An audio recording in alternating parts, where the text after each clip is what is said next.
الحمدللہ رب العالمین والصلاة والسلام علی افضل الانبیاء والمرسلین ثم الصلاة والسلام علی اشرف الاولیاء الکاملین وعلی آلہما واصحابہما اجمعین من یومنا ھذا الی یوم الدین اما بعد فقد قال اللہ تبارک و تعالی فی القرآن المجید والفرقان الحمید فاعوذ باللہ من الشیطان الرجیم بسم اللہ الرحمن الرحیم وقل جاء الحق وزهق الباطل ان الباطل كان زهوقا وقال النبي صلى الله عليه وسلم المهدي مني يخفو أثري ولا يخفي وقال میرا مہدی الموعود علیہ الصلوۃ والسلام انی عبد اللہ تابع محمد رسول اللہ صدق اللہ العظیم وصدق رسولہ النبی الکریم وصدق المہدی الموعود علیہ الصلاۃ والتسلیم۔ ساری تعریف، ساری حمد و ثنا، ساری اچھائیاں، ساری بڑائیاں اس پروردگار عالم کے لیے سزاوار ہے جو اول ہے، جو آخر ہے، جو باطن ہے، جو ظاہر ہے، جو ایک ہے، جس کا کوئی شریک نہیں۔ درود و سلام ہو خاتمین کریمین علیہم السلام پر اور آپ دو کی ہر ضروریات پر۔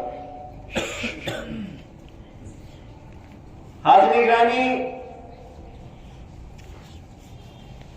مجلس کے اس 5ویں سیشن کو آغاز کرتے ہوئے یک بات گوش گزار کر دینا مناسب سمجھتا ہے یہ فقیر کہ مجلس کی ابتدا جب ہونا شروع ہو جائے تو آپ تمام پر یہ بات لازم ہے کہ اس نیت کے ساتھ درود شریف پڑھ لے کہ اول تا آخر مجلس ختم ہونے تک درود بار بار پڑھنے کی ضرورت نہ پڑے۔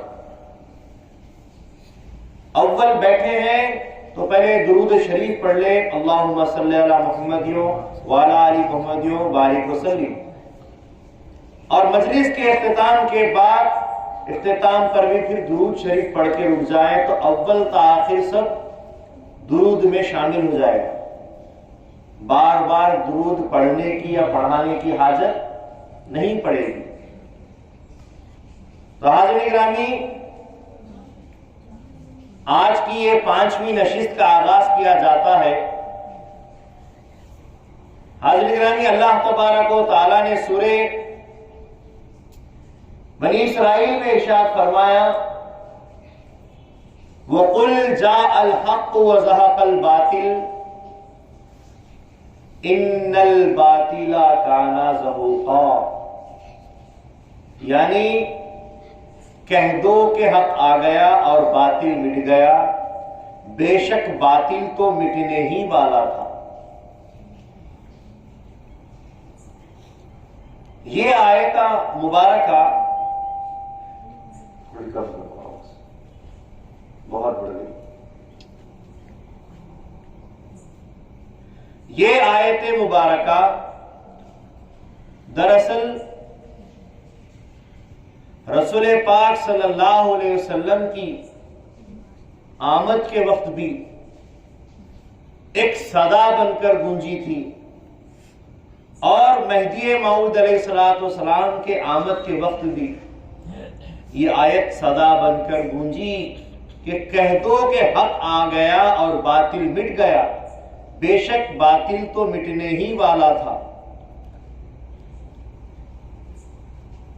تو حاضرین گرامی، ہم نے گزشتہ نشستوں میں سنا کہا کہ مہدی موعود علیہ السلام جو رسول پاک صلی اللہ علیہ وسلم کے مخبر صادق کے جو سو موعودہ ہیں، جن کا وعدہ مخبر صادق رسول پاک صلی اللہ علیہ وسلم نے فرمایا ہے کہ وہ آئیں گے اور مہدی آئیں گے امت کو ہلاکت سے بچانے کے لیے، تعلیمات ولایت کو سکھانے کے لیے، بندوں کو رب سے ملانے کے لیے۔ مہدی کا مقام بڑا ہی خاص بتایا گیا ہے احادیث رسول سے۔ اس مہدی کے مقام کی وضاحت چند اشعار میں آپ کے سامنے پیش کرتا ہوں۔ پیر و مرشد حضرت میاں سید ابوالقاسم تسخیر حیدرآبادی رحمت اللہ علیہ موعود علیہ السلام کی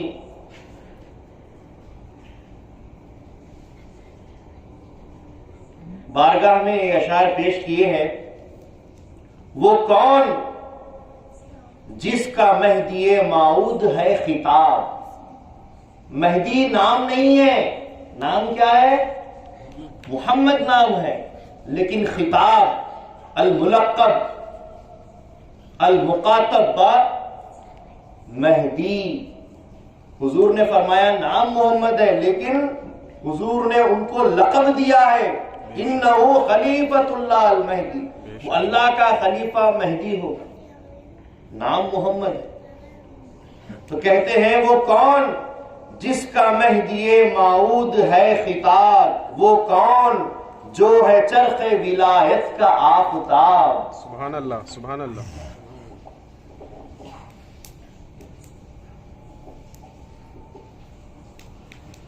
وہ کون جس کا مہدی موعود ہے خطاب، وہ کون جو ہے چرخ ولایت کا آفتاب، وہ کون جو ہے تابع تامِ شہ امم، وہ جس کی ایک نظر سے مٹے دو جہاں کے غم، وہ جس کا اسم پاک محمد ہے بالیقین، وہ جس سے ظلم و جہل کی تاریکیاں مٹیں، وہ جس کے ذکر صاف ہے قرآن میں لکھا، وہ جس کی ہے گواہ احادیث مصطفیٰ، وہ جس نے رسم و عادت بدعت کو دی ہے زٹ، وہ جس کی مہدیت میں ذرا بھی نہیں ہے شک، وہ جس نے فیض ہی سے زمین عدل سے بھری، وہ جس نے سوکھی کھیتی کو پل بھر میں کیا ہری، وہ جس نے دار دنیا میں رب کو دکھا دیا، وہ جس نے اس جہان میں جینا سکھا دیا۔ سبحان اللہ، سبحان اللہ۔ وہ کون ہے؟ مہدی موعود علیہ السلام کی ذات۔ وہ کون ہے؟ اللہ کے خلیفے کا ہم مرتبہ ہے وہ، اللہ کے خلیفے کا ہم مرتبہ ہے وہ، قلب علی ہے اور جگر فاطمہ ہے وہ، ہاں دافع ہلاکت دین خدا ہے وہ، ہاں خاتم ولایت خیر الورا ہے وہ، اللہ کی مراد ہے موجز بیاں ہے وہ، سب جانتے ہیں مہدی آخر زماں ہے وہ، کیا بات، سبحان اللہ۔ سب جانتے ہیں مہدی آخر زماں ہے وہ، ہاں بالیقین ہے مظہر ذات خدیم وہ، لا ریب ہے نذیر رسول کریم وہ، معصوم ہے خطاؤں سے شمس الضحیٰ ہے وہ، ہے ہمسر رسول وہ بدر الدجا ہے وہ، بندوں کے حق میں واقعی رب کی عطا ہے وہ، اس کا مقام رب کو ہی معلوم کیا ہے وہ، عالی صفات و پے کرے نور خدا ہے وہ، المختصر کے مظہر ذات خدا ہے وہ، المختصر کے مظہر ذات خدا ہے وہ، حکم نبی ہے، حکم نبی ہے، برف بھی رستے میں ہو اگر، پہنچو جہاں ہے مہدی وہاں رینگ رینگ کرو۔ سبحان اللہ۔ حاضرین گرامی، یہ مہدی موعود علیہ السلام کا مقام و مرتبہ، یہ مہدی موعود علیہ السلام کی آمد کی وجہ، یہ مہدی موعود علیہ السلام کے کار آمد کے تمام جو سو معاملات بیان کیے جا رہے ہیں۔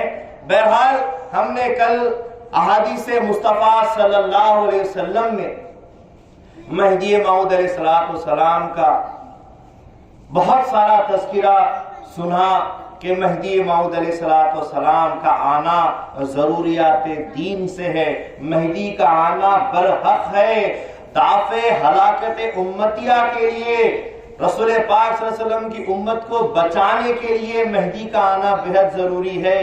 تو اب مہدی کہاں آئے؟ جیسا کہ رسول پاک صلی اللہ علیہ وسلم کی احادیث میں آیا کہ میں ہند میں ہوں اور ہند مجھ میں ہے، میں عجم میں ہوں اور عجم عرب میں ہے۔ یہ جو حدیث ہے رسول پاک صلی اللہ علیہ وسلم کی، اس ہند کی طرف اشارے، اس ہند کے جو سو نام کو جو سو حضور پکارے، تو یہ جو ہند کا معاملہ ہے، اس ہند میں مہدی موعود علیہ السلام کی آمد ہوئی۔ جیسا کہ حدیث میں آیا کہ مہدی کی آمد سے پہلے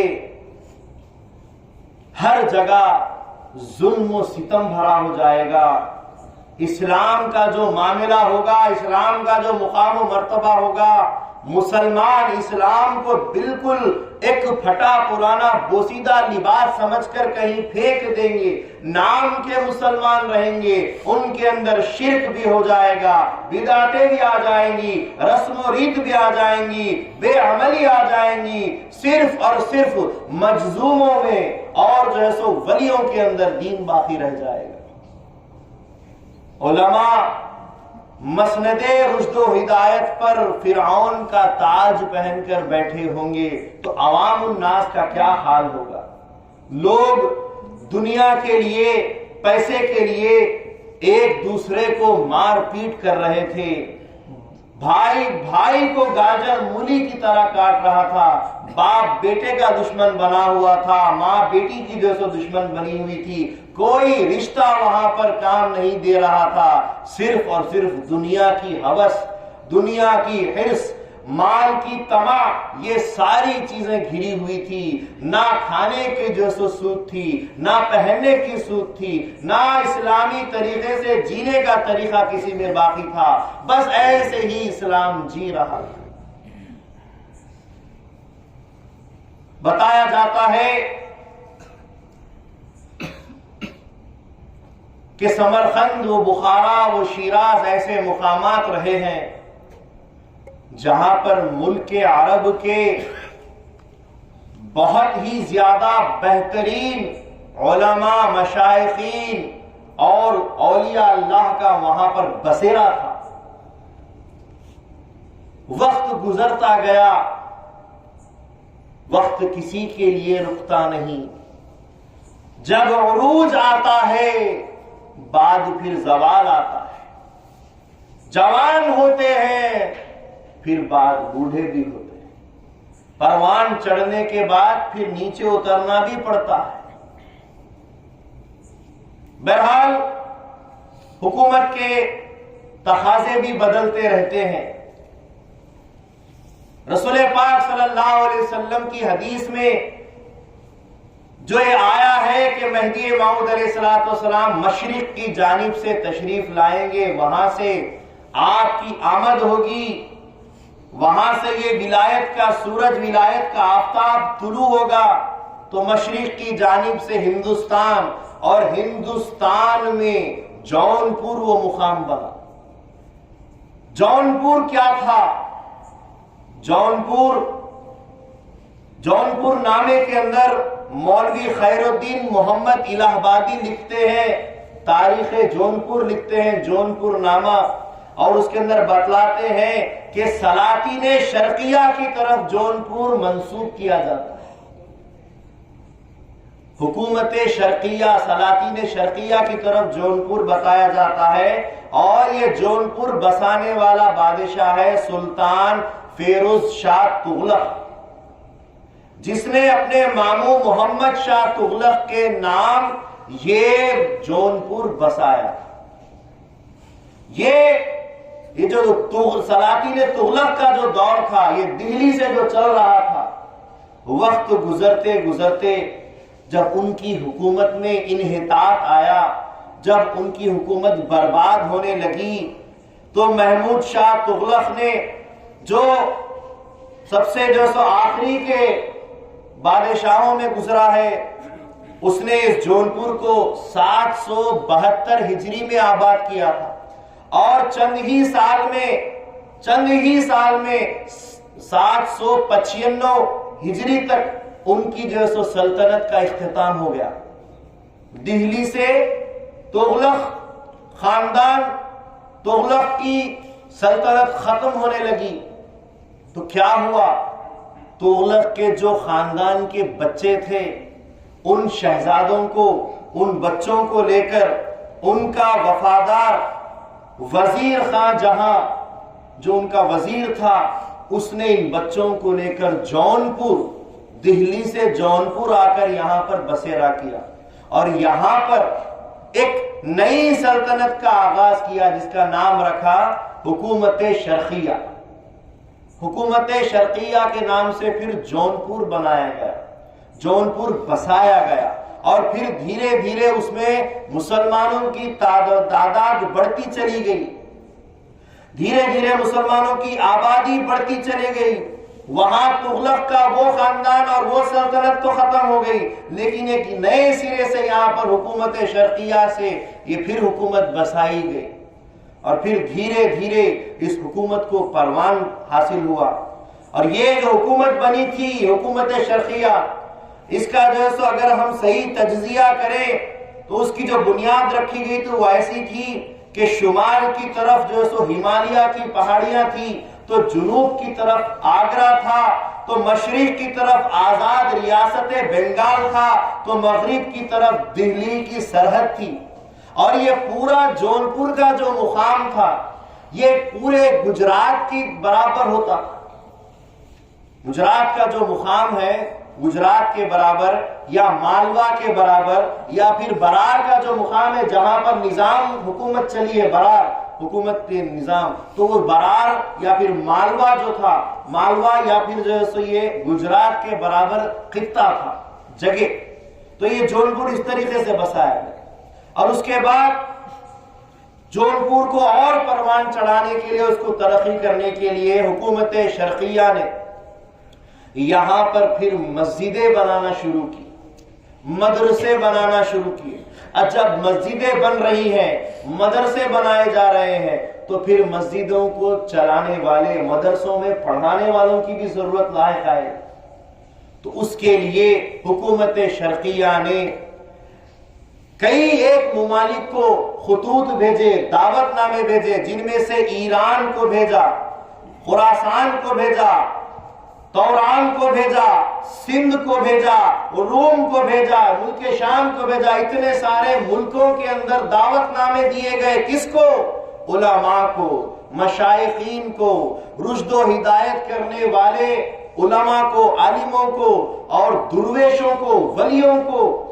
ان سارے فنکاروں کو اپنے فن خاص کو بتانے کے لیے اور جونپور کو شیراز بنانے کے لیے، شیراز ہند بنانے کے لیے انہوں نے اتنے سارے دعوت نامے بھیجے. وقت کسی کے لیے نہیں رکتا، وقت اپنے آپ چلتے رہتا ہے. تو وقت گزر رہا تھا. شیراز جو فن، عربی فن کا، قواعد کا، شاعری کا، علم و ادب کا، تقاریر کا، اور کئی ایک علوم سے دھنی تھا، اس میں وہاں انحطاط آنا شروع ہو گیا. اور وہاں کے رہنے والے باشندے، علماء، مشائخین نے پھر نئی جگہ کا جب ارادہ کرنا شروع کیا تو دعوت نامے اپنے آپ آنے لگے.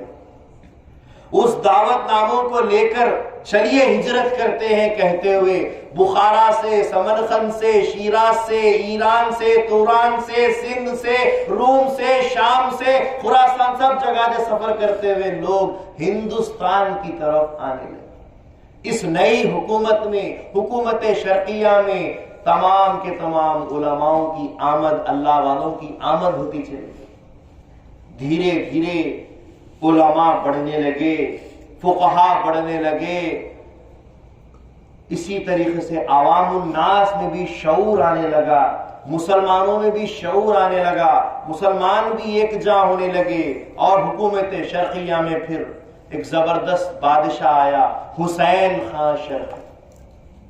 حسین خان شرقی کی حکومت آئی، لیکن یہ ساری حکومتیں اپنی جگہ چل رہی ہیں، علماء اپنی جگہ آ رہے ہیں۔ یہ جو حکومتوں کا تقاضا تھا، یہ جو انحطاط حکومتوں میں چل رہا تھا، افراتفری دنیا داری جو چل رہی تھی، پیسے کی پکڑ اور اس پہ زور آزمائی جو چل رہی تھی، اگر کوئی حکومت کمزور ہوتی تو دوسرے حکومت اس پر قابض ہو جاتی، قبضہ کر لیتی۔ جو غیر مسلم تھے وہ مسلمانوں کی حکومت کو کمزور دیکھ کر اس پر قبضہ کر لیتے، یا اپنا دبدبہ بنا کر ان کو اپنا غلام بنا لیتے۔ یہ سارے منصوبے حکومت کرنے والے کر رہے تھے، اور علماء اپنی جگہ اپنی تعلیم کا، اپنی درس و تدریس کا کام کر رہے تھے۔ وہ آ کر یہاں پر اسلام کی باتیں دو چار کر رہے تھے، مشائخین اپنے خانوادے آباد کر رہے تھے، مدرسین اپنے مدرسے آباد کر رہے تھے، اور درویش اپنی فقیری کے جوہر دکھا رہے تھے۔ اس طریقے سے ہوتے ہوتے وقت گزرتے گزرتے یہ جونپور شیراز ہند ہو گیا۔ وہ شیراز جو وہاں تھا وہ یہاں شیراز بن گیا، اور جس کو پھر کہا جانے لگا کہ افضل البلاد العالم شیراز الہند، کہ اگر پوری دنیا میں اگر کوئی سب سے زیادہ افضل ترین شہر ہے تو وہ شہر جونپور شیراز ہند بن۔ اتنا بڑا مقام جونپور کو دیا گیا، جس کے اندر 66 محلے صرف اور صرف علماء کے تھے۔ 60 پہ 7 محلے، آبادیاں، خانوادے جو سو تمام جو سو علماء کے، فقہا کے اور درویشوں کے، ولیوں کے تھے، اور کم و بیش 1400 یا 1700 علماء، پالکی نشین علماء جونپور میں رہنے لگے تھے۔ اتنے سارے علماء کا بسیرا جونپور میں ہو چکا تھا، اور ان علماء میں پھر وقت کے تقاضے کے ساتھ ساتھ مقام شیراز سے، بخارا سمرقند سے، مہدی موعود علیہ السلام کے جد امجد حضرت میاں خواجہ سید عثمان چشتی رحمت اللہ علیہ اپنے قبیلے، اپنے خاندان، اپنے خانوادے کے ساتھ جونپور وہ بھی تشریف لائے۔ بڑی عزت اور تکریم کے ساتھ آپ کا بھی استقبال کیا گیا، آپ کے لیے بھی ایک محلہ بنایا گیا، عطیہ کیا گیا، مسجد دی گئی، خانوادہ دیا گیا، مدرسہ دیا گیا، اور وہاں پر آپ نے بھی اپنی جو سو پیری مریدی کا سلسلہ شروع کیا، اور لوگوں کو رشد و ہدایت کے کرتے ہوئے اللہ کی طرف بلانے لگے۔ حضرت خواجہ سید عثمان چشتی رحمت اللہ علیہ، انہوں نے بھی یہاں پر اپنا بڑے اچھے سے بسیرا کیا، اور ان کی جو پیری مریدی کا طریقہ تھا، اس طریقے کو دیکھ کر ان کے خانوادے کا، ان کے جو سو مجلس کا نام تک رکھ دیا گیا تھا اہل لقا۔ لقا کس کو کہتے ہیں؟ ملاقات کو۔ اہل لقا یعنی اللہ سے ملاقات کرانے والے، ان کے خانوادے کا نام رکھ دیا گیا تھا اہل لقا، اور کبھی کہتے تھے اہل بہشت۔ اہل بہشت یعنی کہ جنت والے۔ بہشت کس کو کہتے ہیں؟ جنت کو کہتے ہیں، جنت والے، لقا والے یعنی کہ ملاقات خدا سے کرانے والے۔ تو اس طریقے سے مسلک سلوک کی جو سو ساری جو سو چیزیں یہاں پر بتائی جا رہی تھی، طے کی جا رہی تھی، اور حاصل یہ کہ درس و تدریس کرتے کرتے پھر عثمان چشتی رحمت اللہ علیہ کے اللہ کے فضل و کرم سے 2 فرزند یہاں پر اللہ نے دیے۔ ایک فرزند کا نام سید جلال الدین، اور دوسرے فرزند کا نام سید عبداللہ. سید عبداللہ پھر حکومت شرقیہ کے اندر ایک مقام حاصل کیے، ایک عہدہ حاصل کیے، اور اس عہدے کے ساتھ آپ کو ایک مسند، ایک منصب حکومت کی طرف سے دیا گیا، اور ساتھ ساتھ ایک خطاب بھی آپ کو دیا گیا، سید خان. سید عبداللہ عرف سید خان. حکومت شرقیہ میں اکثر خطاب دیے جاتے تھے، خان جہاں، خان بہادر، سید خان. ایسے خان کا مطلب ہوتا ہے بہادری والا، اپنی طاقت، اپنی بہادری دکھانے والا، جواں مرد، اپنے جوہر دکھانے والا. تو یہ ان کو خطاب دیا گیا. اور ساتھ ساتھ پھر جو سو آپ کا جو سو نکاح پھر ایک جو سو خانوادے کی بی بی سے کیا گیا، جن کا نام تھا بی بی آمنہ. بی بی آمنہ. اور بی بی آمنہ کا جو معاملہ تھا، تو بی بی آمنہ ان کا بھی ایک جو سو گھر میں خطاب تھا، لقب تھا کہ آغا ملک. ان کو بھی جو سو خطاب حاصل تھا. بہرحال بڑے اچھے انداز سے ایک بڑے گھرانے میں عزت کے ساتھ، تکریم کے ساتھ یہ گھرانہ، یہ گھر زندگی گزر بسر کر رہا. بڑا اچھا معاملہ چل رہا تھا. اور پھر ایسے میں اللہ تبارک و تعالیٰ کی جانب سے حضرت بی بی آمنہ رضی اللہ تعالی عنہ پھر حاملہ ہوئی. 846 ہجری میں آپ کو حمل جو ہے سو ٹھہرا، اور وقت گزرتا گیا. حضرت عبداللہ بڑے خوش اور مسرور تھے کہ آپ کو اللہ نے اب اولاد دینے والی ہے، اولاد آنے والی ہے. بیوی بھی بڑی خوش تھی، گھرانہ بھی کافی خوش تھا. اور ایسی خوشی کے عالم میں وقت گزرتے گزرتے بی بی نے ایک وقت ایک خواب دیکھا. بی بی آمنہ نے ایک خواب دیکھا. کیا خواب دیکھا کہ ایک بڑا سا خوبصورت چاند اچانک جو ہے سو نیچے اترا اور بی بی کے پیٹ میں غائب ہو گیا. ایک چاند آسمان سے اترا اور بی بی کے بطن میں، بی بی کے پیٹ میں غائب ہو گیا، اور بی بی بے ہوش ہو گئی. بی بی بے ہوش ہو گئے. ایک روایت میں شمس کا بھی ذکر آیا ہے، سورج کا بھی ذکر آیا کہ ایک سورج اترا اور جو ہے سو بی بی کے پیٹ میں جو سو چلا گیا اور غائب ہو گیا. بی بی بے ہوش ہو گئی. ہوش آیا تو گھر والوں نے سمجھا کہ کیا کوئی بیماری، کوئی تکلیف تو نہیں ہو گئی. تو بی بی کے جو بھائی تھے جن کا نام تھا خیوم الملک، تو خیوم الملک بڑے اللہ والے انسان تھے. بی بی کو جب ہوش آیا تو خیوم الملک موجود تھے.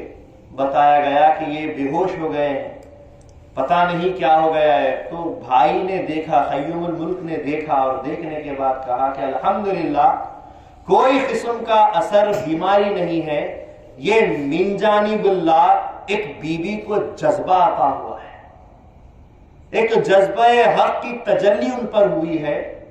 معلوم ہوتا ہے کہ یہ جو ان کے پیٹ میں جو اللہ نے اولاد دینے والی ہے، اولاد جو اللہ نے دی ہے، یہ اپنے وقت کا کوئی بہت بڑا عالم ہوگا، یا پھر وقت کے تقاضے سے 10ویں صدی کی جو شروعات ہونے والی ہے تو مہدی آخر الزماں ہوگا، یا تو زمانے کا کوئی بہت بڑا عالم ہوگا، ولی ہوگا، یا پھر سید الاولیاء بن کر آئے گا، مہدی آخر الزماں ہوگا.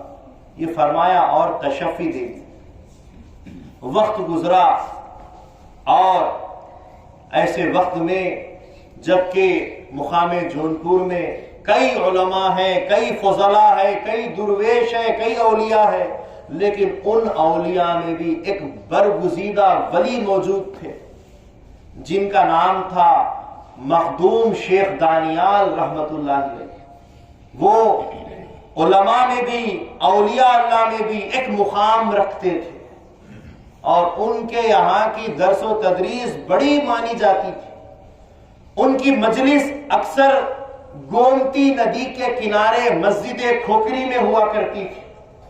وہاں اکثر ریاضت، محنت، عبادت کیا کرتے تھے. وہاں اکثر درس و تدریس کی بیٹھکیں، مجالس ہوا کرتے تھے. ان کا بھی بڑا نام. حضرت میاں سید عبداللہ الملقب سید خان و بی بی آمنہ کو اللہ نے اس فرزند سے پہلے بھی ایک فرزند اللہ نے دیا تھا جن کا نام سید احمد تھا.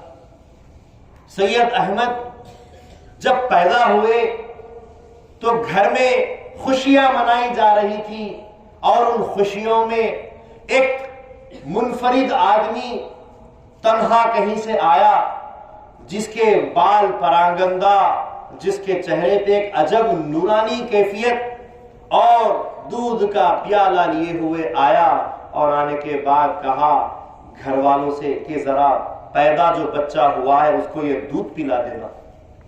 جب دودھ پلایا گیا تو بچے کو وہ دودھ پچا نہیں، ہضم نہیں ہوا اور اس نے وہ دودھ الٹا دیا، خے کر دی.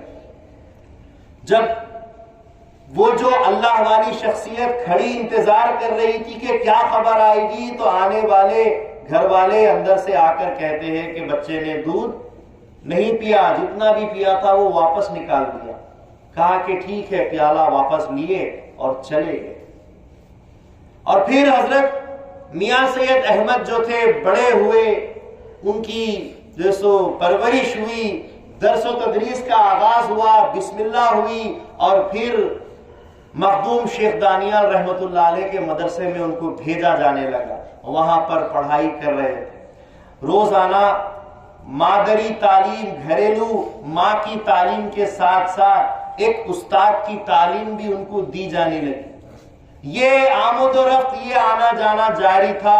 اور ایسے میں پھر 847 ہجری میں وہ آفتاب ولایت، وہ بدر الدجا، شمس الضحیٰ، رسول پاک صلی اللہ علیہ وسلم کی ولایت کا حامل، وہ ہمسر رسول اللہ صاحب بیان قرآن، اس کا نزول ہوا، اس کی پیدائش عمل میں آئی. 14 جمادی الاول پیر کا دن صبح صادق کو حضرت مہدی موعود علیہ السلام کی تشریف آوری ہوئی. آپ کی پیدائش عمل میں آئی، اور جو ہی آپ کی پیدائش عمل میں آئی تو ایک صدا گونجی، وہ قل جاء الحق وزهق الباطل ان الباطل کان زہوقا. کہہ دو کہ حق آ گیا اور باطل مٹ گیا، بے شک باطل تو مٹنے ہی والا تھا. یہ آواز وقت کے، زمانے کے اولیاء اللہ نے سنی، جن میں سے سب سے زیادہ بزرگ اور برگزیدہ جو وہاں پر ولی اللہ تھے، مشائخ تھے، جو وہاں پر عالم تھے، وہ تھے حضرت مخدوم شیخ دانیال رحمت اللہ. انہوں نے یہ آواز سنی اور اپنے آپ میں کہنے لگے کہ یہ آواز اچانک سے اس طریقے سے گونج اٹھنا، معلوم نہیں کیا معاملہ ہوا ہے. اور فکر کرنے لگے کہ بغیر کوئی وجہ یہ آیت اس طریقے سے ایک صدا بن کر گونجی ہے، اس کے پیچھے بے وجہ نہیں، کوئی نہ کوئی ضرور وجہ ہے. اور یہ آیت رسول پاک صلی اللہ علیہ وسلم کی بھی جب پیدائش عمل میں آئی تھی مکہ مکرمہ میں، تو جب یہ آیت گونجی تو کعبے کے اندر کے سارے بت گر پڑے. وہ قل جاء الحق، کہہ دو کہ حق آ گیا، وہ زہق الباطل، باطل مٹ گیا، بے شک باطل تو مٹنے ہی والا تھا. تو رسول پاک صلی اللہ علیہ وسلم حدیث میں ارشاد فرماتے ہیں المہدی منی یخفو اثری ولا یخطی. مہدی مجھ سے ہے، میرے قدم با قدم چلے گا، کبھی خطا نہیں کرے گا. مہدی بھی فرماتے ہیں علیہ السلام کہ انی عبداللہ تابع محمد رسول اللہ، میں اللہ کا بندہ ہوں اور محمد صلی اللہ علیہ وسلم کا تابع ہوں. جہاں رسول پاک صلی اللہ علیہ وسلم کی پیدائش پر بت خانے میں یعنی کعبے کے اندر جو بت تھے وہ سارے کے سارے بت گر پڑے اور آواز قل جاء الحق کی صدا گونج اٹھی. یہاں پر مہدی موعود علیہ السلام کی بھی جب آمد ہوئی، ولادت باسعادت ہوئی، تو یہاں پر بھی یہ آیت گونج اٹھی اور کچھ گرجا گھروں میں بت گر پڑے. حضرت مخدوم شیخ دانیال رات بھر جستجو میں رہے، فجر کی اذان تک جستجو چلتی رہی، غور و فکر کرتے رہے، آخر یہ آیت کیوں گونجی، آخر یہ آیت کی صدا کیوں گونجی۔ اور فجر کی نماز کے بعد لوگوں میں پھر شور اٹھا، لوگوں میں پھر چرچا ہوئی کہ جیسو گرجا گھروں میں بہت سارے بت خانوں میں بت گر گئے ہیں۔ تو جب یہ بات سنی تو مخدوم شیخ دانیال رحمت اللہ علیہ نیک گمان کرنے لگے کہ ہاں وقت کا تقاضا ہے، مہدی کی آمد ہونی ہے، ضرور مہدی آخر الزماں ہوئے ہیں، چلو تفتیش کرتے ہیں، معلومات کرتے ہیں۔ اور ایسے میں مدرسے کا وقت آ گیا، لوگوں سے پوچھتے پوچھتے بچے اپنے اپنے گھروں سے نکل کر مخدوم شیخ دانیال کے مدرسے میں آ گئے، اور مخدوم شیخ دانیال رحمت اللہ علیہ نے بچوں سے پوچھا کہ بچوں، کیا تمہارے محلے میں کوئی عجب بات ہوئی ہے؟ کیا کوئی بچے کی ولادت ہوئی ہے؟ تو حضرت میاں سید احمد کہنے لگے، ہاں ہاں، ہمارے گھر میں میرا چھوٹا بھائی پیدا ہوا ہے، اللہ نے ایک فرزند ہمارے گھر میں دیا ہے۔ جیسے ہی یہ بات سنی، مخدوم شیخ دانیال رحمت اللہ علیہ میاں سید احمد کا ہاتھ پکڑتے ہیں اور کہتے ہیں ذرا آپ کے گھر چلتے ہیں۔ فوراً جلدی جلدی گھر پہنچے اور سید عبداللہ کو بلایا اور ان سے پوچھا کہ کیا معاملہ ہے، یہ جو آپ کے گھر بچہ فرزند پیدا ہوا ہے اس کے احوال بتائیے، اس کا حلیہ بتائیے، اس کے خصائل بتائیے، اس کے بارے میں بتائیے۔ حضرت میاں سید عبداللہ کہتے ہیں کہ اس بچے کی ولادت صبح صادق کے وقت ہوئی۔ صبح صادق کہتے ہیں بالکل فجر کی نماز سے پہلے کے وقت کو، علی صبح، بالکل فجر ہونے والی ہوتی ہے اس وقت کے صبح کو صبح صادق کہتے ہیں۔ اور یہ جو وقت ہے اس وقت میں یہ بچہ پیدا ہوا، لیکن اس سے پہلے جو رات گزری تھی اس رات میں سویا تھا، اور رات میں مجھے خواب آیا، اور خواب میں رسول پاک صلی اللہ علیہ وآلہ وصحبہ وسلم تشریف لائے اور فرمایا کہ یہ جو تمہارے گھر میں فرزند پیدا ہونے والا ہے، اس فرزند کا نام میرے نام پر محمد رکھنا، میرے نام پر محمد رکھنا۔ تو کہا کہ حضور کے اس خواب میں اس بات کو فرمانے کے بعد یہ فرزند پیدا ہوا، اور جب یہ فرزند پیدا ہوا تو گھر میں ایک روشنی ہو گئی، ایک خوشبو ہی خوشبو ہو گئی، اور ساتھ پھر یہ فرزند کے پیدا ہونے کی کیفیت یہ تھی کہ کوئی آلائش، کوئی گندگی کچھ بھی نظر نہیں آئی، اور جب پیدا ہوئے تو اپنی شرمگاہ کو چھپائے ہوئے تھے، جب تک کہ کپڑے نہ پہنا دیے جائیں اس وقت تک جو سو شرمگاہ کو چھپائے رکھا تھا، کپڑے پہنا دیے گئے، اور اس کے بعد پھر خوشبو بھی تھوڑی کم ہوئی، روشنی بھی تھوڑی کم ہوئی، تو یہ اس فرزند کی کیفیت ہوئی۔ تو کہا کہ میں نے اس فرزند کا نام محمد رکھا ہے۔ اس کے بعد مخدوم شیخ دانیال رحمت اللہ علیہ پوچھتے ہیں کیا کوئی کنیت بھی رکھی ہے؟ کہا کہ میرے جد ابجد کا نام سید قاسم ہے، انہی کے نام سے موسوم کرتے ہوئے ابو القاسم میں نے ان کی کنیت رکھی ہے۔ مخدوم شیخ دانیال رحمت اللہ علیہ کے ذہن میں اب بات اور آگے بڑھتی جاتی ہے کہ پیدائش جو ہوئی ہے بالکل رسول اللہ صلی اللہ علیہ وسلم کی پیدائش کی طرح آیت گونجی ہے، کچھ بت بھی گرے ہیں، اور پیدائش کا معاملہ بھی پاکی اور صافی کا ہوا ہے، اور حیا بھی اس میں بتائی جا رہی ہے کہ اپنے شرمگاہ کے اوپر ہاتھ رکھے ہوئے تھے، اور اس کے بعد ساتھ یہ بات بتائی جا رہی ہے کہ ان کی کنیت بھی حضرت رسول اللہ صلی اللہ علیہ وسلم کی کنیت کی طرح ابو القاسم رکھی گئی ہے۔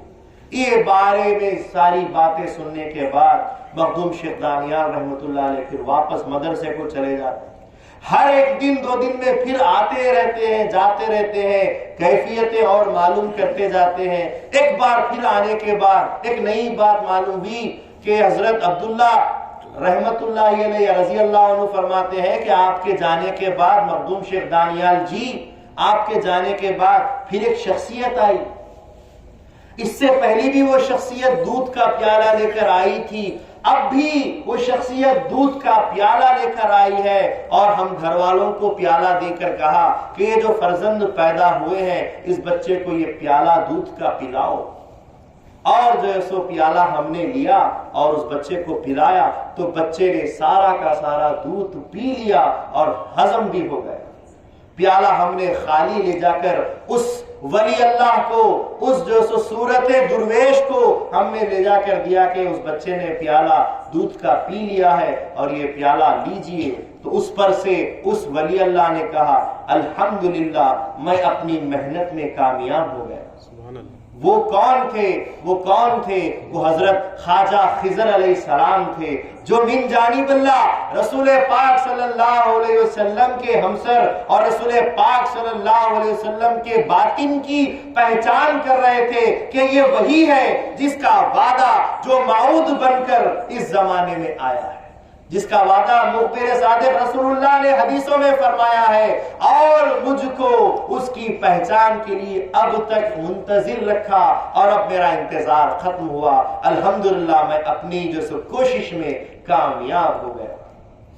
یہ معاملہ ہوا اور مخدوم شیخ دانیال نے یہ سب ساری باتیں سنی، کہا کہ واقعی یہ ذات مہدی موعود علیہ السلام کی ہی ذات ہے، مبارک ہو سید عبداللہ، اللہ تعالیٰ نے جو تم کو فرزند دیا ہے یہ ولی کامل پیدا ہوا ہے، اللہ تم کو مبارک کرے۔ مبارکبادیاں دی اور پھر گئے، پھر چلے گئے، اور جانے کے بعد معاملہ اسی طریقے سے چل رہا تھا، آتے جاتے پوچھتے جاتے۔ پھر ایک بار مخدوم شیخ دانیال پھر سے گھر آئے اور گھر آ کر پوچھے ذرا اس بچے کی حلیہ مبارک کے بارے میں بتائیے، یہ بچے کی کیفیت کیا رہتی ہے بتائیے۔ بچہ دن بدن بڑا ہوتے جا رہا تھا۔ حضرت میاں سید عبداللہ سید خان فرماتے ہیں اے بچے کی جو سو میں تعلق سے حلیہ اور ان کے خصائل بتاتا ہوں کہ ان کی آنکھیں بڑی بڑی رسیلی ہیں، اور ان کے بہویں جو ہیں یہ دونوں بہویں ملے ہوئے پیوستہ ہیں، اور ان کی آنکھیں بڑی بڑی رسیلی ہیں، اور ان کی آنکھیں بڑی مسکر کرنے والی، اٹریکٹ کرنے والی، کھینچنے والی ہے، اور ان کا رنگ بالکل گندمی رنگ ہے، ان کے رخسار بالکل گلابی گلابی رخسار ہے، ان کے ہونٹ سرخ سرخ ہونٹ ہیں، اور ان کے گالوں میں گڑے پڑتے ہیں، اور ایک چھوٹا سا تل ان کے جو سے گال پر ہے۔ یہ ان کے خصائل ہیں اور نہایت ہی خوبصورت ہے، خوب سیرت ہے۔ سیرت ان کی ایسی ہے کہ بہت کم بولتے ہیں، بہت ہی کم کھاتے ہیں، بہت ہی کم سوتے ہیں۔ اکثر بیشتر مہدی موعود علیہ السلام کی عادت یہ رہی کرتی ہے کہ وہ چھوٹے سے بچے ہیں لیکن اپنی اس حالت میں، اس کیفیت میں سجدوں میں اکثر نظر آتے ہیں۔ یہ مہدی موعود علیہ السلام کی کیفیت، اور ساتھ ساتھ یہ کہتے ہیں کہ ان کی پیٹھ پر ایک انڈے کی نمونے کی طرح کوئی نشانی ہے جس کو مہر ولایت کہتے ہیں، جو نشانی رسول پاک صلی اللہ علیہ وسلم کے زمانے نبوت، زمانے خاص میں حضور کی پیٹھ مبارک پر بھی وہ نبوت کا نشان، مہر نبوت ہوا کرتا تھا، اسی طریقے سے مہدی موعود علیہ السلام کی پیٹھ پر بھی ایک انڈے کی شکل کی نشانی جو مہر ولایت کی تھی وہ ان کے نشانیوں میں نظر آنے لگی۔ دھیرے دھیرے پھر اور حضرت پروان چڑھتے جاتے ہیں، حضرت مہدی موعود علیہ السلام بڑے ہوتے ہیں، پھر کیفیت لیتے ہیں تو بولتے ہیں کہ کوئی دنیا کی باتیں نہیں کرتے، صرف اور صرف اللہ کی باتوں میں رہتے ہیں، اور اکثر خاموش کچھ نہ کچھ سوچتے رہتے ہیں، کچھ نہ کچھ دیکھتے رہتے ہیں۔ ایک عجیب مجذوبانہ ولیانہ کیفیت ان کی رہتی ہے۔ وقت گزرا، مہدی موعود علیہ السلام وقت کے ساتھ گزرتے گزرتے پھر 4 سال کی عمر تک پہنچ جاتے ہیں۔ 4 سال کی عمر وہ عمر ہوتی ہے جہاں بچے کو پوری طریقے سے کلام کرنے کی طاقت آ جاتی ہے۔ بچہ پوری طریقے سے متکلم، کلام کرنے والا، صحیح الفاظ نکال کر بات کرنے والا طاقت اس میں آ جاتی ہے، صلاحیت بات کرنے کی پوری آ جاتی ہے۔ اسی بنا پر اس عمر میں 4 سال 4 مہینے 4 دن کا جب بچہ ہو جاتا ہے تو اس کی تسمیہ خوانی بسم اللہ پڑھائی جاتی ہے۔ آج اغیار غیر مہدوی کچھ سنی بسم اللہ کر رہے ہیں، مہدویوں کی طرح سنی بھی بسم اللہ کرتے ہیں، کچھ اور بھی بسم اللہ کرتے ہیں، لیکن ساتھ ساتھ ایک نئے زمانے کا نیا دور بھی چل رہا ہے کہ کوئی بسم اللہ کے اختلاف میں بھی آ گئے ہیں۔ بسم اللہ کے قائل بہت سارے مسلمان اب نظر نہیں آ رہے ہیں۔ چنانچہ حالیہ اورنگ آباد کے ایک مقام پر فقیر نے دیکھا کہ پورے اس مقام پر کبھی کسی بچے کی بسم اللہ ہی عمل میں نہیں ہے۔ بسم اللہ آخر کیا چیز ہے؟ بسم اللہ آخر کیا چیز ہے؟ کیا کوئی بدعت ہے؟ کیا کوئی نئی چیز ہے؟ کیا کوئی رسم ریت ہے؟ بسم اللہ کیا ہے؟ بچے کو جب بات کرنے کی طاقت آ جائے تو اللہ کا نام پڑھانے کا نام ہی بسم اللہ ہے۔ آپ قرآن نہیں پڑھاؤ، صرف اللہ اللہ بچے کو سناؤ، سکھاؤ اور اس کی زبان سے ادا کرنے لگاؤ تو بھی بسم اللہ ہو جاتی ہے۔ آپ قرآن کی آیات پڑھاؤ تو بھی بسم اللہ ہو جاتی ہے۔ صرف بسم اللہ الرحمن الرحیم پڑھاؤ تو بھی بسم اللہ ہو جاتی ہے۔ لوگ بسم اللہ پر تانے کس رہے ہیں، سوالات اٹھا رہے ہیں کہ بسم اللہ کرنا شریعت کے اندر نہیں ہے۔ ارے کیسے نہیں ہے؟ جب دین کی بچے پر شروعات کی جاتی ہے، جب اسلام کی اس پر پہچان دلائی جاتی ہے تو بسم اللہ اس کی پڑھائی جاتی ہے، جیسا کہ رسول پاک صلی اللہ علیہ وسلم کی دین کی، اسلام کی، نبوت کی، رسالت کی غار حرا میں جب شروعات ہوئی تو رسول اللہ کو کیا پڑھایا گیا؟ اقرا پڑھو، اقرا بسم ربک الذی خلق، پڑھو اپنے رب کے نام سے جس نے آپ کو پیدا فرمایا ہے۔ حضور صلی اللہ علیہ وسلم کو پڑھنا ہی سکھایا، پڑھنا ہی سکھایا۔ بچہ منہ سے پڑھنا شروع کر رہا ہے اور کیا اللہ کے نام سے پڑھنا شروع کرو، پڑھنا ہی سکھایا۔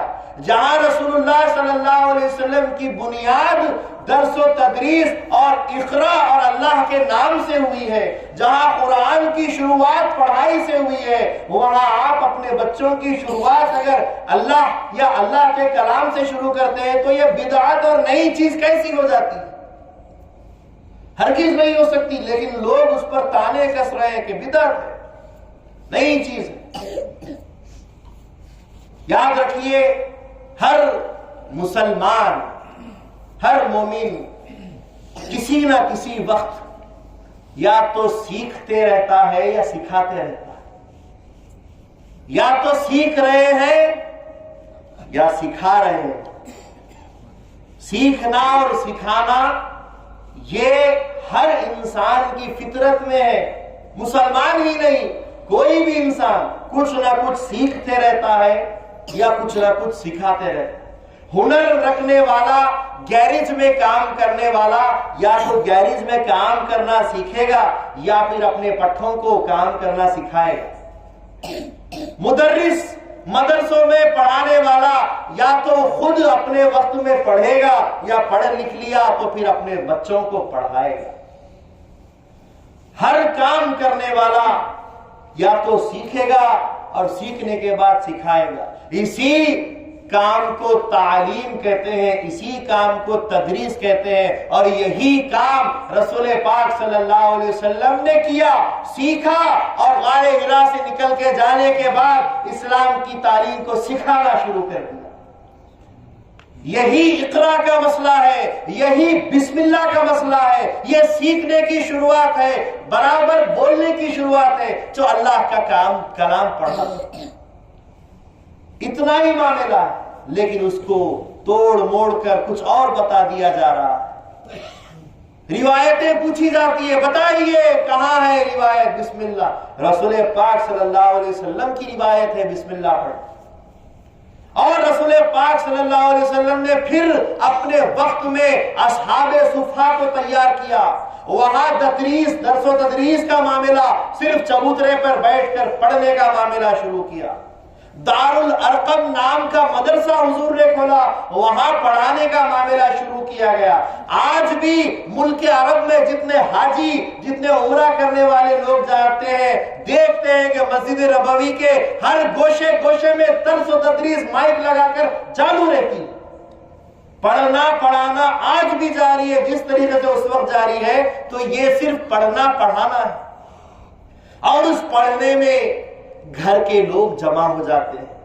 بچہ اللہ کا نام لینے والا ہے، اللہ کے نام لینے والی مجلس میں آ جاؤ، شریک ہو جاؤ، اور تمام گھر والوں کو، رشتہ داروں کو بسم اللہ میں بلایا جاتا ہے تاکہ تم بھی گواہ ہو جاؤ کہ اس بچے نے اللہ کا نام لیا، اور تم اس مبارک اللہ کے کلام کی مجلس میں شریک ہو کر تم بھی برکتیں حاصل کرو۔ یہ بسم اللہ کا مسئلہ ہے۔ بسم اللہ کے تعلق سے ملفوظات احمد رضا خان کے اندر بتائے جاتے ہیں کہ بسم اللہ کا مطلب یہ ہے کہ صرف اور صرف اللہ کا نام لینا سکھانا۔ چونکہ بچہ 4 سال 4 مہینے 4 دن 4 لمحات کا جب ہو جاتا ہے تو اس کے اندر پوری بات کرنے کی صلاحیت آ جاتی ہے۔ جب بچے کی ابتدا میں اس کے کان جب اس کے کام کرنے لگتے ہیں، اس میں اللہ کا نام ڈالا جاتا ہے۔ جب بچے کی کھانے کی ابتدا شروع ہوتی ہے تو اس کھانے کے اوپر اللہ کا نام لے کر کھلایا جاتا ہے۔ تو اس بچے کی جب بولنے کی ابتدا ہوتی ہے تو اس میں بھی اللہ کا نام بولتے ہوئے اس کی شروعات کرنی چاہیے، اور جب مرنے کو جاتا ہے تو مرنے کے وقت بھی اللہ کا نام اس کے جنازے پر پڑھا کر دفن کیا جاتا ہے۔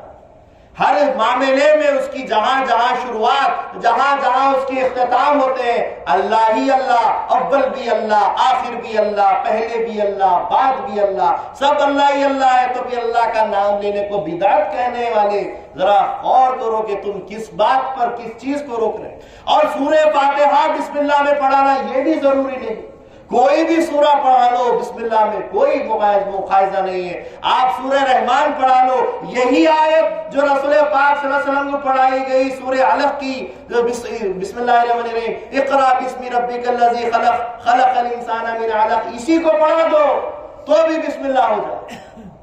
حاضرین گرامی، روایت میں آپ کے سامنے پیش کرتا ہوں بسم اللہ کے تعلق سے۔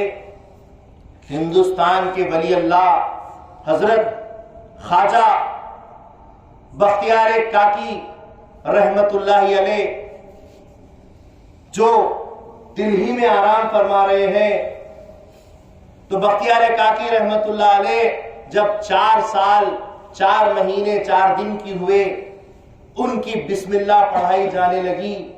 بختیار کاکی رحمت اللہ علیہ کی بسم اللہ میں ہجوم، لوگوں کا ہجوم، کون پڑھا رہے ہیں بسم اللہ؟ حضرت خواجہ معین الدین چشتی غریب نواز رحمت اللہ علیہ بسم اللہ پڑھانے کے لیے آئے۔ مجلس سجی ہوئی ہے، بسم اللہ پڑھانے کے لیے بیٹھے، اور ایسے وقت میں اچانک معین الدین چشتی رحمت اللہ علیہ کو الہام ہوتا ہے، اللہ کی جانب سے کلام ہوتا ہے، اے معین الدین، بسم اللہ تم نہیں پڑھاؤ گے بلکہ حمید الدین ناگوری قاضی وہ بسم اللہ پڑھائیں گے۔ حضرت خواجہ معین الدین چشتی رحمت اللہ علیہ ساکت ہو جاتے ہیں، رک جاتے ہیں اور فرماتے ہیں، کہاں ہے قاضی حمید الدین ناگوری، بلاؤ ان کو، بسم اللہ وہ پڑھائیں گے۔ خدا کا حکم ہو رہا ہے کہ بختیار کاکی رحمت اللہ علیہ کو بسم اللہ بندہ نہیں بلکہ حمید الدین ناگوری بسم اللہ پڑھائیں گے۔ وہاں حمید الدین ناگوری قاضی وقت بن کر بیٹھے ہوئے، ان کو بھی اللہ کی جانب سے الہام ہوتا ہے، اے حمید الدین اٹھو اور جاؤ بختیار کاکی کو بسم اللہ پڑھاؤ۔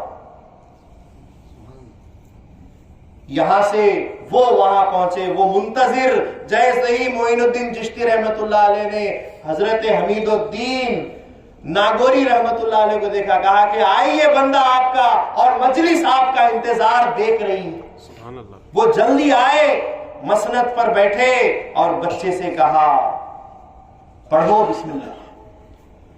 بسم اللہ بچہ پڑھنا شروع کیا، اعوذ باللہ من الشیطان الرجیم، بسم اللہ الرحمن الرحیم، سورہ فاتحہ، سورہ بقرہ، سورہ آل عمران، سورہ نساء، ایسا ہوتے ہوتے سورہ بنی اسرائیل 15 پاڑے بختیار کاکی رحمت اللہ علیہ پڑھ لیتے۔ 4 سال کا بچہ جس کی بسم اللہ سورہ فاتحہ پڑھانے جا رہے ہیں، اور بسم اللہ میں بچے نے کتنے سورے پڑھ لیے؟ 15 پارے تک، آدھا 15 پورا آدھا قرآن پڑھ دیا۔ حضرت حمید الدین ناگوری حیران، معین الدین چشتی حیران، پورا مجمع، پوری مجلس حیران، یہ کیا ہو رہا ہے؟ بس بسم اللہ جو چلی تو گھنٹے، 2 گھنٹے، 3 گھنٹے، 4 گھنٹے، 15 پارے پڑھنے میں کتنے گھنٹے نہیں لگ جاتے؟ 4-5 گھنٹے یوں نکل گئے۔ اس کے بعد 15 پارے پڑھنے کے بعد بختیار کاکی رحمت اللہ علیہ خاموش ہو جاتے ہیں۔ معین الدین چشتی حضرت حمید الدین ناگوری پوچھتے ہیں رک کیوں گئے؟ آگے پڑھو، آگے پڑھو۔ تو بختیار کاکی رحمت اللہ علیہ جو 4 سال 4 مہینے 4 دن 4 لمحوں کے بچے ہیں، کہتے ہیں مجھے اتنا ہی آتا ہے، میں نے اتنا ہی سیکھا۔ کہا کہ کہاں سے سیکھ لیا؟ کہا کہ میری ماں نے، میں جب اس کے پیٹ میں تھا 15 پارے پڑھے تو میں نے 15 پارے یاد کر لیے، اور وہ یاد ہو گئے تو میں نے پڑھ دیے۔ دیکھو بسم اللہ اس کو کہتے ہیں، یہ بسم اللہ کی تاریخ ہے، اور تم کہتے ہو کہ بسم اللہ کرنا بدعت ہے۔ غور سے سن لو، اگر بسم اللہ کی روایتیں کسی کو نہیں ملتی ہے تو دور ولایت میں مہدی موعود علیہ السلام کی بسم اللہ تمام مذہبیوں کے لیے دلیل مل گئی کہ بسم اللہ کرنا چاہیے۔ اللہ کے کلام سے، اللہ کے نام سے ہر بچے کی بولنے کی شروعات کرنی چاہیے۔ بسم اللہ، مہدی موعود علیہ السلام کی بسم اللہ کا وقت آ رہا ہے۔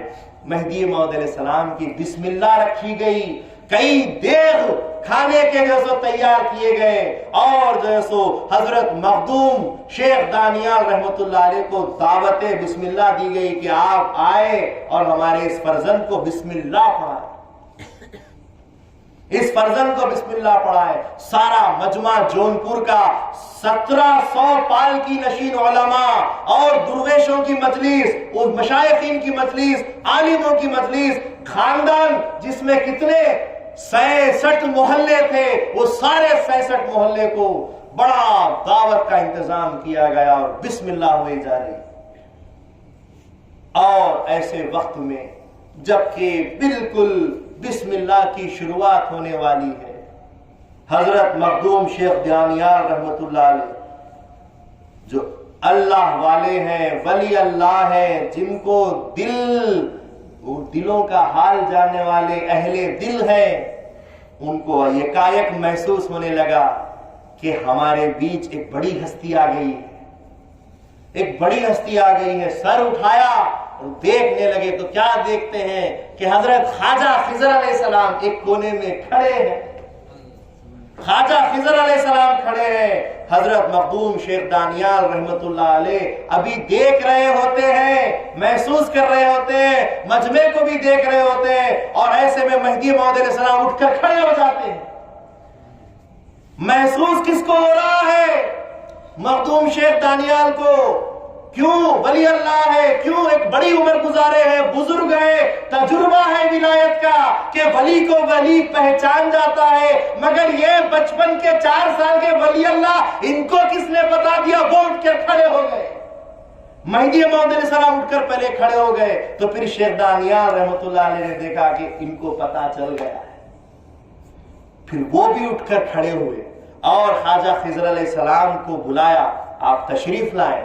وہ نزدیک آئے، آنے کے بعد کہا کہ خواجہ خضر علیہ السلام آپ بچے کو بسم اللہ پڑھائیں۔ بچہ اٹھ کر کھڑا ہو گیا ہے، آپ کی آمد اس کو احساس ہو گئی ہے، آپ بسم اللہ پڑھائیں۔ مخدوم شیخ دانیال رحمت اللہ علیہ سے حضرت خواجہ خضر علیہ السلام کہتے ہیں نہیں، اللہ تعالیٰ نے اس فقیر کو، اس بندے کو صرف آمین کہنے کے لیے بھیجا ہے۔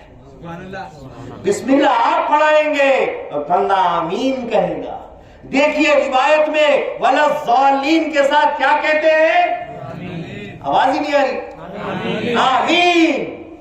اس آمین کہنے کے لیے بندہ آیا ہے، بندہ ایمان لاتا ہے ان کی مہدیت پر، ان کے کلام پر اور اللہ تبارک کی ذات پر، اس مجلس پر ایمان لاتا ہے۔ یہ بسم اللہ کی مجلس رسول پاک صلی اللہ علیہ وسلم کے باطن کی بسم اللہ کی مجلس ہے، اس پر آمین کہنے کے لیے بندہ آیا ہے۔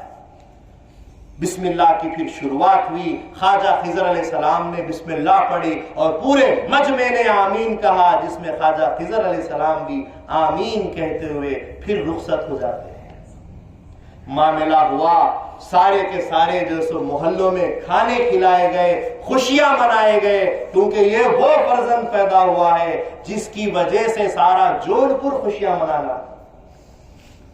وقت گزرتا گیا، اب یہاں سے مادری تعلیم کے ساتھ معلم مدرسہ حضرت مخدوم شیخ دانیال کے پاس بھی تعلیم کی شروعات۔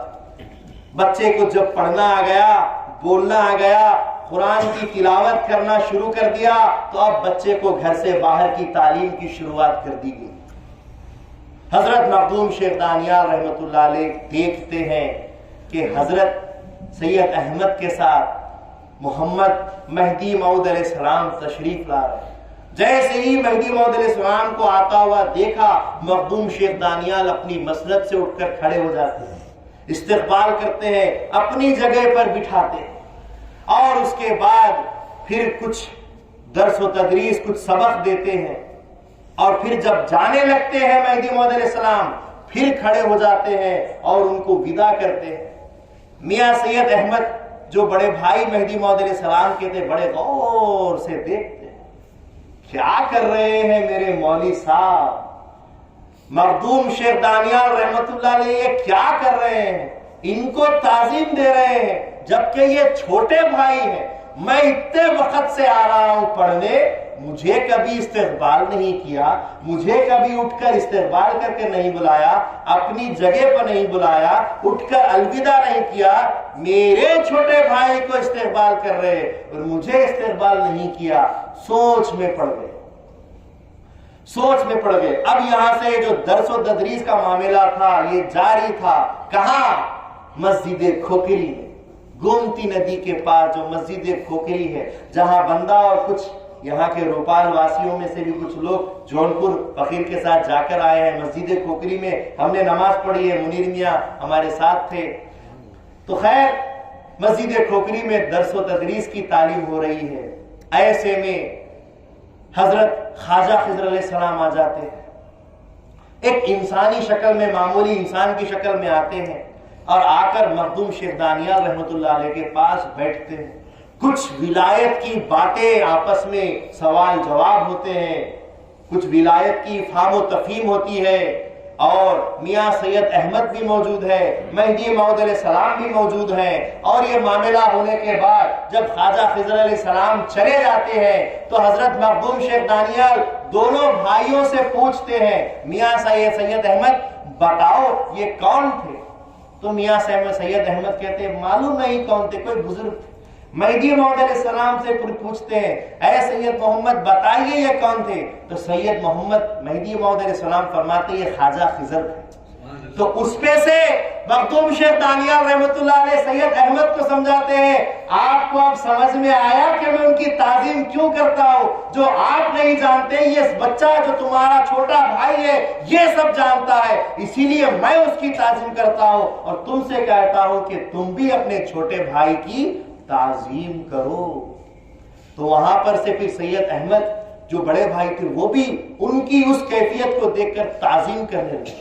پھر ایک واقعہ ایسا گزرا کہ مہدی موعود علیہ السلام جو سبق لے کر مخدوم شیخ دانیال کے پاس سے روزانہ جاتے تھے، واپس آتے تھے اور مخدوم شیخ دانیال پوچھتے پڑھو جو سبق کل دیا تھا، تو مہدی موعود علیہ السلام ایک سبق کا ورق نہیں پوری کتاب سبق کی سنا دیتے ہیں، پوری کتاب پڑھ کر سنا دیتے ہیں، پوری کتاب کا لوپے لباب پورا خلاصہ سنا دیتے ہیں۔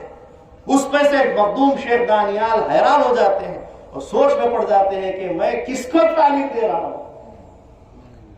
پھر ایسے وقت میں بار بار درس و تدریس کے آمد و رفت کے سلسلے چلتے رہتے ہیں۔ مخدوم شیخ دانیال کے پاس پھر خواجہ خضر علیہ السلام بار بار آنے لگے اور آ کر مخدوم شیخ دانیال سے سوال جواب ولایت کے، فرائض ولایت کے، روحانیت کے سوال جواب کرتے، جہاں دونوں پھنس جاتے مہدی موعود علیہ السلام ساتھ میں بیٹھتے، ان سے پوچھتے میرا جی ذرا بتائیے یہ مسئلے کا حل کیا ہے۔ مہدی موعود علیہ السلام جو 6 سال کے اس وقت بچے بن گئے تھے، وہ ان سوالات کے جوابات دے کر ان کو تشفی کرنے لگ جاتے۔ خواجہ خضر علیہ السلام ان کے جوابات کو سن کر الحمدللہ، اور حضرت مخدوم شیخ دانیال ان کے جواب کو سن کر اللہ اکبر کہنے لگ جاتے۔ کیا بات ہے، کیا آپ کے پاس جو علم ہے، سبحان اللہ، یہ معاملہ چلنے لگتا۔ پھر جب حضرت مہدی موعود علیہ السلام 7 سال کی عمر کو پہنچتے ہیں تو مہدی موعود علیہ السلام حافظ قرآن ہو جاتے، سارا کا سارا کلام اللہ اپنے سینے میں بسا لیتے ہیں۔ اور پھر وقت گزرتے گزرتے حضرت خواجہ خضر علیہ السلام پھر مسجد کھوکھری میں آتے ہیں اور مہدی موعود علیہ السلام سے عرض کرتے ہیں میرے ساتھ ذرا ندی کے کنارے چلیے۔ خواجہ خضر علیہ السلام ان کو اپنے ساتھ ندی کے کنارے لے جاتے ہیں اور لے جا کر کہتے ہیں بڑی مدتوں سے، بڑے وقت سے میرے پاس رسول اللہ صلی اللہ علیہ وسلم کی ایک امانت سنبھالے میں رکھا ہوں، آج اس کو ادا کرنے کا وقت آ گیا ہے۔ ایک کھجور نکالتے ہیں اور مہدی موعود علیہ السلام کے سامنے پیش کرتے ہیں اور جو سو فرماتے ہیں کہ یہ رسول پاک صلی اللہ علیہ وسلم کا میرے پاس رکھایا گیا ایک امانت کا حصہ ہے، اور یہ امانت رسول اللہ صلی اللہ علیہ وسلم کی یہ جو کھجور ہے یہ حضور کا پسخوردہ ہے، حضور کا پسخوردہ ہے۔ غور سے سنیے، ہماری ہر بات مہدی موعود علیہ السلام کی بات ہے، لیکن اس ہر بات میں رسول اللہ کی بات ہے۔ سبحان اللہ، ہماری بات بغیر رسول اللہ صلی اللہ علیہ وسلم کے ہو ہی نہیں سکتی۔ بانی اسلام، مرشد اول رسول اللہ صلی اللہ علیہ وسلم کا وہ سایہ و باطن مہدی ہے، وہ ظاہر ہے، ظاہر جب تک ہے، باطن ہے تو ظاہر۔ ایک سکے کے 2 پہلو ہے، ایک موتی کے 2 سوراخ ہے، یہ 2 ہم درجہ ہم سر ہے۔ مہدی موعود علیہ السلام کا جب بھی تذکرہ آئے گا رسول اللہ صلی اللہ علیہ وسلم کے تذکرے کے بغیر مہدی کا تذکرہ ناممکن ہے۔ مہدی موعود علیہ السلام کو کیا دیا جا رہا ہے؟ قرآن حفظ کر لیے۔ قرآن کس پر نازل ہوا؟ رسول اللہ صلی اللہ علیہ وسلم۔ مہدی موعود علیہ السلام کو کیا دیا جا رہا ہے؟ رسول اللہ صلی اللہ علیہ وسلم کا پسخوردہ دیا جا رہا ہے، حضور کا کھایا ہوا کھجور دیا جا رہا ہے، کھائیے اور اپنی امانت کو قبول کر لیجیے۔ جیسے ہی موعود علیہ السلام نے کھا لیا، کہا کہ میں نے اپنی امانت بھی اب ادا کر دی، الحمدللہ۔ پھر اس کے بعد جب مہدی موعود علیہ السلام 12 سال کی عمر کو پہنچے تو ایک بڑی 1400 علماء کی مجلس بلائی گئی۔ آپ فارغ التحصیل ہو چکے تھے، تمام علوم 12 سال تک حاصل کر چکے تھے، اور سارے علماء اس پر سوال جواب اور تفتیش کرنے کے لیے، اس پر مہر لگانے کے لیے جمع ہو گئے تھے۔ اور علماء نے پھر مہدی موعود علیہ السلام کو سامنے پیش ہو کر چند سوالات کیے جو علماء بھی حل نہیں کر پا رہے تھے۔ ان سوالات کو جب رکھا گیا، مہدی موعود علیہ السلام نے گھنٹوں نہیں لگائے، منٹوں نہیں لگائے، لمحوں میں چند جملوں میں سارے مسئلوں کے جواب دے دیے، سب مسئلوں کے جواب دے دیے۔ جب جواب سن لیا تو سارے علماء ہکے پکے رہ گئے، ایک دوسرے کے چہرے دیکھنے لگے، اور بخوشی سب نے آپ کے علم کو تسلیم کیا۔ اور اسد العلماء، ہم تمام 1400 پالکی نشین یا کم و بیش 1700 پالکی نشین علماؤں کا شعر آپ کو بناتے ہیں۔ موعود علیہ السلام کو 12 سال کی عمر میں پھر اسد العلماء کا خطاب دیا گیا۔ یہ مہدی موعود علیہ السلام کا مقام و مرتبہ، جبکہ آپ ابھی کم سن بچے، یہ معاملہ گزر رہا ہے۔ اور جون پور میں پھر اس کے بعد مہدی موعود علیہ السلام جیسے ہی اپنے تمام علوم سے فارغ ہوئے، وہاں سے پھر درس و تدریس آپ نے دینی شروع کی۔ آپ نے پھر قرآن کو اپنا ہتھیار بنایا، قرآن کو اپنے سامنے اور لوگوں کے سامنے پیش کرنا شروع کیا، قرآن کی تعلیمات کو، اس کے رموز کو اجاگر کرنا شروع کیے۔ لوگ کہتے کہ مہدی موعود علیہ السلام نے جب درس و تدریس شروع کی، قرآن کا بیان شروع کیا، بالکل سادہ سیدھا بیان، لیکن ایسے راز، ایسی باتیں اس قرآن سے آپ فرماتے کہ لوگ سن کر دنگ ہو جاتے، علماء بھی اپنے علم کو بھول جاتے، اور علماء اپنے علم کو بازو رکھ کر آپ کے علم کو سرخم تسلیم فرماتے۔ وہ علم پھر آپ کا ہونے لگا۔ انشاءاللہ العزیز پورا وقت 1 گھنٹہ ہو چکا ہے، فقیر برابر گھڑی سامنے رکھ کر بیان کر رہا ہے کہ آپ کو بھی زیادہ تکلیف نہ ہو۔